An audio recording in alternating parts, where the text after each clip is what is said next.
What's up, Heat Nation? Before you watch this video, I just want to give you guys a heads up that this video was cut earlier today before the news hit that the Miami Heat were open to trading Jimmy Butler, taking offers for Jimmy Butler.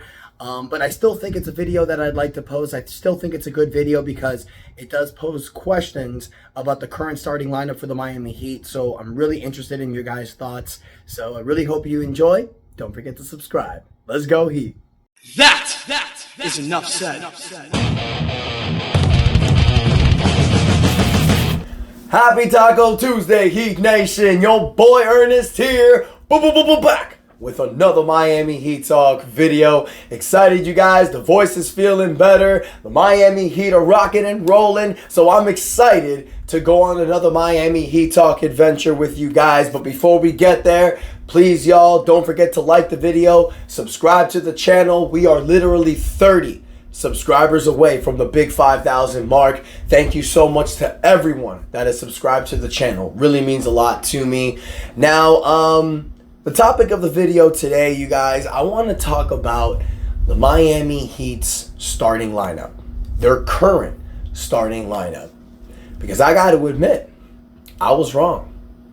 I know I'm the guy that's always supporting this team. I know I'm the guy that's always trying to look at the positive outlook. But when Erik Spoelstra decided to run this current starting lineup, I wasn't against it. I just didn't think it would be the best lineup out there. I'm talking about Bam Adebayo at the center, Haywood Highsmith at the power forward, Jimmy Butler at the small forward, having Duncan Robinson starting as the shooting guard, and Tyler Herro technically playing the point guard position. Now, one good thing about that lineup, everybody is 6'5" and above. You know, Haywood Highsmith flirts with the 6'4", 6'5" range, but I've argued that having Haywood Highsmith as the starting power forward may not typically be the answer. But it's been working. The Miami Heat have a 7-2 record with this current starting lineup. And I know a lot of people, myself including, were thinking, damn, having Tyler Herro and Duncan Robinson as your starting backcourt might not be the best answer moving forward. And I got to be honest with you guys, I'm going to pull up some stats that I'm looking at right now.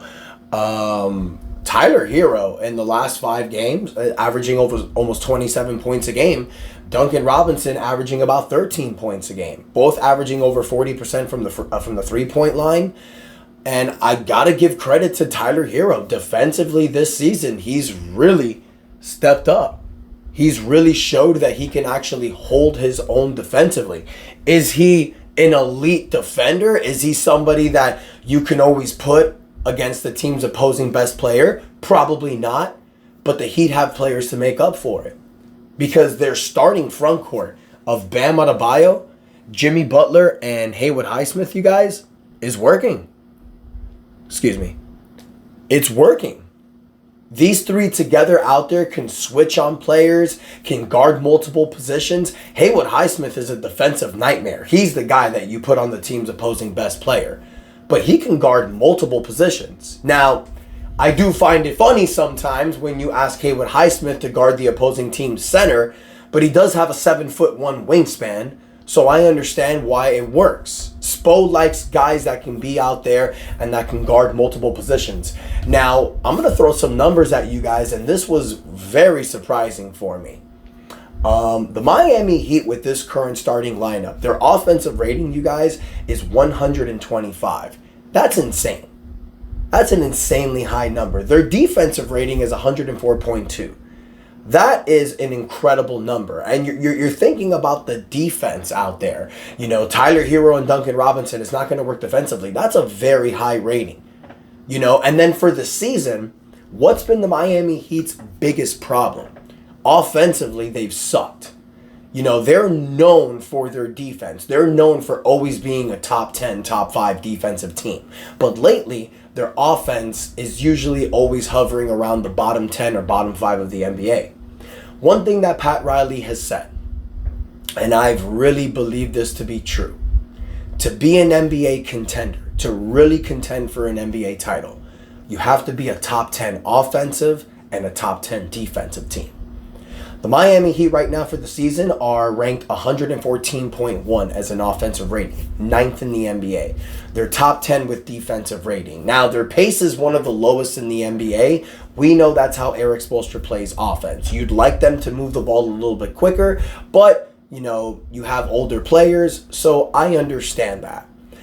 But the Miami Heat have a really good opportunity to capitalize because you have a lot of games right now that I feel you can win. You got 2 games coming up. You got a game Thursday against the Toronto Raptors. You got a game after that against the Detroit Pistons. In my opinion, these are revenge games. These 2 last losses you had against Toronto and Detroit were embarrassing. You need to come out there, stomp their throat, get these victories. You win these 2 games, that puts you 5 in a row. What have I met? This Miami Heat team, they do this every season for the last 3 seasons, this year included. Since the 2023 season, this Miami Heat team has been so up and down, so mid. They win a game, they lose a game. They win a game, they lose a game. They beat one of the best teams in the NBA, and then it's followed by a loss against one of the worst teams in the NBA. So imagine if the Heat actually lose against Toronto on Thursday. You want to rip your hair off as a Miami Heat fan. So you need to get these victories against Toronto and Detroit. Show that this is a different type of regular season, which I believe it is, especially the way that certain guys are playing like Tyler Hero. But the Miami Heat need to capitalize on this. Don't take any of these games for granted. You beat Cleveland. Don't Miami Heat this situation. It's what we've seen for the last 3 years, man. You win a game, you lose a game, and then there's always those stretches. There's always those stretches in the regular season where the Miami Heat will go on a 5 to 7 game winning streak. That one stretch. They've done this the last few years where they're mid all season long. They're hovering around 10-10, 20-20, or they're like 25-23. And then they go on this 5 game winning streak. And then they get a little bit ahead. And then they just kind of go mid for the rest of the year. Is that what we're seeing right now?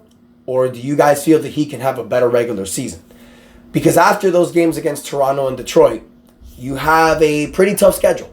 You got the OKC Thunder, you got the Orlando Magic twice, the Brooklyn Nets, the Atlanta Hawks, who are on fire lately, and the Houston Rockets. So the Miami Heat need to get a lineup together. And I've been saying this for weeks. And it looks like Erik Spoelstra is doing that. Because with this starting 5, that's working.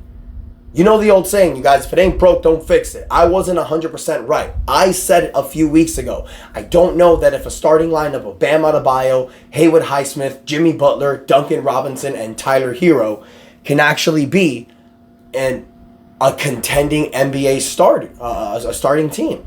I didn't honestly think that. But what we've been seeing with a 7-2 record, with a very high offensive and defensive rating, it's working. But not only that, you guys, it's also what you have coming off the bench. You have Terry Rozier as your 6th man. He's a sniper. You have do-it-all, Swiss Army knife, Jaime Jaquez Jr., who comes off the bench. Is he having the best sophomore season? No, you're seeing a little bit of a slump. But that's just because he's playing a role. There's one basketball. Then you also have Kevin Love, the crafty veteran, the guy that you can count and depend on. And it's like I've mentioned earlier in the season, guys, and all season long, that 9th man spot fluctuates. Lately, it's been Drew Smith. We've seen it been Alec Burks. You've seen it sometimes be Josh Richardson. Sometimes it's Pelle Larson. Spo is fluctuating that 9th man rotation based off of lineup. Sometimes it works, sometimes it doesn't. So Heat Nation, I want to hear from you. What do you think about this current starting lineup? Bam Adebayo, Haywood Highsmith, Jimmy Butler, Duncan Robinson, and Tyler Hero. Is this a starting lineup that we can look at as our current starting lineup for the rest of the season? Or do you think the Heat still need to make tweaks with this current rotation? Maybe some of you feel that a trade is needed. Let me know what you guys think in the comments. Don't forget to like, share, subscribe. Really appreciate your guys' support. And until next time, your boy Ernest out. And that is enough said. Yeah, buddy. Let's go Heat.